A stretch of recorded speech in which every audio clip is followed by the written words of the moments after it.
عوامی national party کی رہنما سمر بلور نے پاکستان مسلم لیگ نون میں شمولیت اختیار کر لی ہے۔ ذرائع کے مطابق انہوں نے وزیر اعظم شہباز شریف سے ملاقات کے دوران باضابطہ اعلان کیا۔ ملاقات میں وفاقی وزیر امیر مقام بھی شریک تھے۔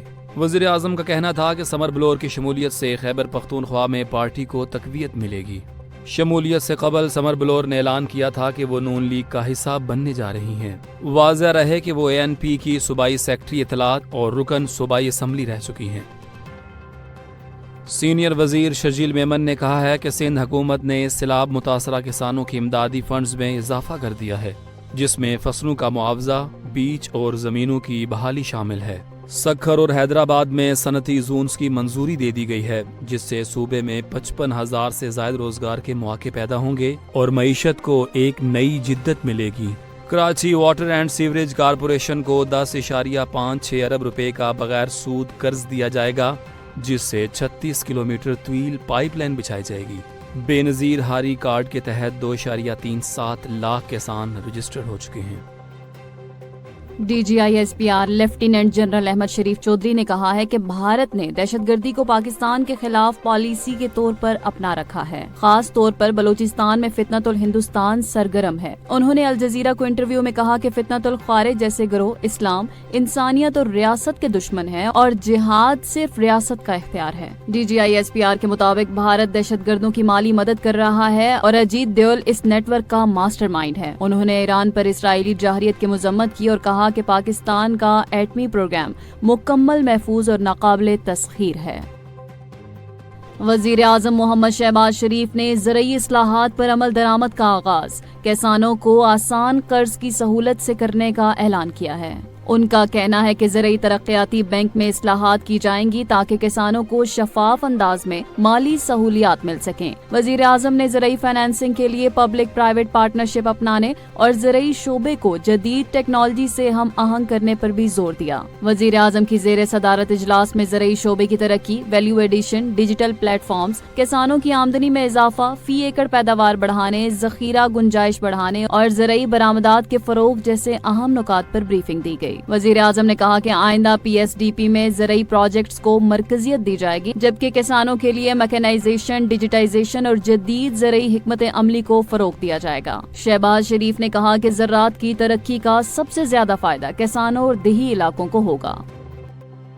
پاکستان اور دبئی اسلامک بینک کے درمیان $1 ارب کی اسلامی فائنانسنگ کا معاہدہ طے پا گیا ہے، جو 5 سالہ مدت پر مشتمل ہے۔ وزارت خزانہ کے مطابق معاہدے کے لیے ایشیائی ترقیاتی بینک نے پالیسی بیسڈ فائنانسنگ کے لیے جزوی گارنٹی فراہم کی ہے۔ معاہدہ اپنی نوعیت کا پہلا ہے جس میں اسلامی فائنانسنگ کا حصہ 89% ہے۔ دبئی اسلامک بینک نے اسلامک گلوبل کوآرڈینیٹر کا کردار ادا کیا، جبکہ دیگر شریک اداروں میں Standard Chartered, Abu Dhabi Islamic bank, Ajman bank اور شارجہ اسلامک بینک شامل ہیں۔ حکام کے مطابق تقریباً 3 سال بعد پاکستان کی مشرق وسطیٰ کی مالیاتی منڈیوں میں واپسی ہوئی ہے، جس سے نئی مالی روابط کا آغاز ممکن ہے۔ ترک وزیر دفاع یاشار گولر نے year head quarters Islamabad میں air chief marshal Zaheer Ahmed Babar Sidhu سے ملاقات کی اور پاک فضائیہ کی شاندار کارکردگی کو سراہا۔ ISPR کے مطابق ملاقات میں علاقائی سیکیورٹی، دفاعی تعاون اور ایروسپیس ٹیکنالوجی میں اشتراک پر تبادلہ خیال کیا گیا۔ ترک وزیر دفاع نے پاک بھارت کشیدگی کے دوران فضائیہ کی کارکردگی اور قومی دفاع میں کردار پر ایئر چیف کی قیادت کو خراج تحسین پیش کیا۔ دونوں ممالک نے دفاعی شعبے میں مشترکہ ورکنگ گروپس بنانے پر اتفاق کیا۔ ICC نے ٹیسٹ اور ون ڈے پلیئرز کی نئی رینکنگ جاری کر دی ہے۔ انگلینڈ کے ہیری بروک نے ایجبسٹن ٹیسٹ میں شاندار 158 رنز کی اننگز کھیل کر جوئے روٹ سے ٹیسٹ نمبر 1 بیٹر کا اعزاز چھین لیا ہے۔ شبمن گل 269 اور 161 رنز کے بعد 6ٹھی پوزیشن پر پہنچ گئے۔ جمی سمتھ 16 درجہ درکی کے بعد ٹاپ 10 میں شامل ہو گئے۔ ویان مولڈر کی 367 رنز کی اننگز نے انہیں آل راؤنڈر میں تیسری پوزیشن دلوائی۔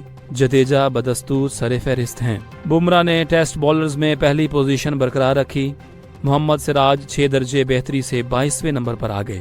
ون ڈے رینکنگ میں اسلنکا 6ٹھے، کوشال مینڈس 10ویں اور ہسارنگا 8ویں نمبر پر آ گئے۔ بیٹرز میں شبمن گل، بابر اعظم، روہت، وراٹ کوہلی اور ڈیرل مچل اپنی اپنی پوزیشنز پر برقرار ہیں۔ لاہور، راولپنڈی، گجرانوالا سمیت پنجاب کے مختلف شہروں میں موسلادھار بارش کے باعث موسم خوشگوار ہو گیا، جبکہ ہبس کی شدت میں واضح کمی آئی ہے۔ محکمہ موسمیات نے آج دن بھر بارش جاری رہنے اور مونسون کا یہ سلسلہ 13 جولائی تک برقرار رہنے کی پیشگوئی کی ہے۔ لاہور کے راوی روڈ، جوہر ٹاؤن، لکشمی چوک، مصری شاہ اور شیراوالا گیٹ سمیت متعدد علاقوں میں نشیبی مقامات زیر آب آ گئے ہیں۔ وزیر اعلیٰ پنجاب مریم نواز کی خصوصی ہدایت پر واسا لاہور مکمل الرٹ ہے۔ ڈی جی واسا نے ٹیموں کو فوری نکاسی آب کی ہدایات جاری کر دی ہیں۔ D G P D M میں عرفان علی کاٹھیا نے تمام ڈپٹی کمشنرز، ریسکیو 1122، واسا اور دیگر اداروں کو الرٹ رہنے کی ہدایات دی ہیں۔ صوبائی کنٹرول روم اور تمام ضلعی ایمرجنسی آپریشن سینٹرز ہر ٹائم فعال رہیں گے۔